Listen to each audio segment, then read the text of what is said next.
So hello my YouTube family, welcome back to my channel. This is Rekha Mishra and you are watching Rekha Mishra with another video. Guys, Jharkhand में परिसीमन को लेकर के राजनीति शुरू हो चुकी है।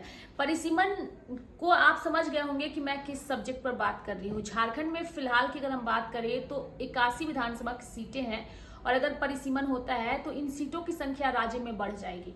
जयराम महतो की पार्टी जेएलकेएम ने परिसीमन को लेकर के भी अपनी बातों को रखा है, यानी कि उनकी पार्टी ने नहीं, खुद जयराम महतो ने उनके मुताबिक परिसीमन होना चाहिए या नहीं उन्होंने स्पष्ट किया है। इस वीडियो में आज मैं आपको वही बताने वाली हूं कि जयराम महतो की पार्टी जेएलकेएम और खुद जयराम महतो ने परिसीमन को लेकर के क्या कहा है। लेकिन उससे पहले आप लोगों से अपील होगी कि अगर आप लोगों ने अभी तक इस यूट्यूब चैनल को सब्सक्राइब नहीं किया है तो प्लीज इस चैनल को जरूर से आप सब्सक्राइब कर दीजिए। अब हम बात करेंगे परिसीमन की। दरअसल जब जयराम महतो से परिसीमन को लेकर के सवाल किया गया कुछ मीडिया संस्थानों की ओर से, तो उन्होंने स्पष्ट कहा है कि परिसीमन होना चाहिए। लेकिन अब इस परिसीमन को लेकर राज्य में राजनीति हो रही है। क्या आपको पता है कि झारखंड मुक्ति मोर्चा यानी कि जेएमएम परिसीमन का विरोध कर रही है। उनका तर्क है कि अगर परिसीमन होता है तो आदिवासियों की जो सुरक्षित सीटें हैं उनकी संख्या घट जाएगी, इसीलिए उनकी ओर से परिसीमन का विरोध किया जा रहा है।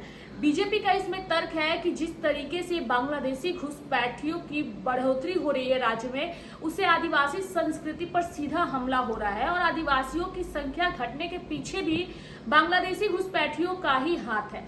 तो उनका ये तर्क आया है परिसीमन को लेकर के भाजपा की ओर से। लेकिन खुल करके नेता जो है इस पर कुछ भी नहीं कह रहे हैं, क्योंकि केंद्र की ओर से अभी इस पर निर्देश दिया गया है नेताओं को कुछ भी नहीं कहने का।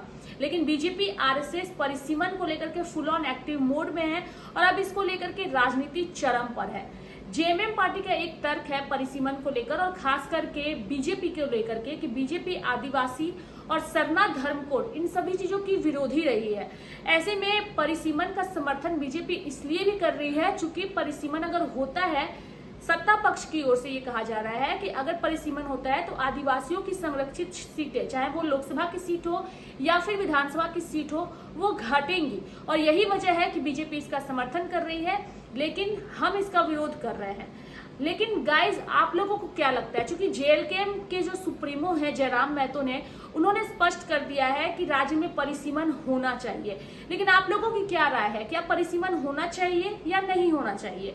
क्योंकि अगर हम झारखंड विधानसभा जो नया बन के तैयार हुआ, जिसे रघुवर दास ने अपने कार्यकाल के दौरान तैयार करवाया था, उस विधानसभा में भी 81 से अधिक विधायकों के बैठने की जगह है। यानी कि फ्यूचर में इसको सोच करके ही नए विधानसभा का गठन किया गया था और निर्माण भी कराया गया था कि अगर आने वाले दिनों में राज्य में परिसीमन होता है अब विधानसभा की सीटें बढ़ेंगी तो ऑब्वियस सी बात है विधायकों की संख्या भी बढ़ेगी, तो उनके बैठने के लिए विधानसभा में जगह होनी चाहिए। फ्यूचर को सोच करके नए विधानसभा का भी निर्माण किया गया था। क्योंकि अगर झारखंड के पुराने विधानसभा की अगर आप बात करें तो वहां पर मात्र 81 विधायकों की ही बैठने की जगह थी, क्योंकि उस वक्त राज्य में 81 विधायक थे और 81 विधानसभा की सीटें थी। इसी हिसाब से विधानसभा का भी गठन किया गया था, निर्माण किया गया था। लेकिन अब जो नया विधानसभा है उसमें 81 विधायकों के बैठने के अलावा भी कई विधायकों के बैठने के लिए जगह बनाई गई है। यानी कि अगर परिसीमन होता है उसी दृष्टि से नए विधानसभा का भी गठन हुआ है। जयराम महतो की बात करें, उन्होंने स्पष्ट कर दिया है कि परिसीमन होना चाहिए। उनकी पार्टी परिसीमन का समर्थन करती है और बीजेपी को जेएमएम पार्टी ये दिखाना चाहती है कि वो आदिवासियों की विरोधी है। सरना धर्म कोड जिसकी आदिवासी कई समय से मांग करते आए हैं, उसे लंबित करके केंद्र सरकार की ओर से रखा गया है। परिसीमन पर खुल करके बीजेपी के नेता नहीं बोल रहे हैं, क्योंकि उन्हें केंद्र से ऐसा कोई निर्देश नहीं दिया गया है जिससे ये नेता खुल करके इन सभी चीजों पर बात कर सके। लेकिन मैं अपने इस वीडियो में आप लोगों की राय जरूर जानना चाहूंगी, क्योंकि जयराम महतो परिसीमन के समर्थन में है। क्या आप लोगों की राय है, राज्य में परिसीमन होना चाहिए या नहीं? कमेंट बॉक्स में कमेंट करके अपनी राय जरूर बताइएगा और वीडियो पसंद आया तो चैनल को जरूर सब्सक्राइब भी करिएगा। Thank you so much.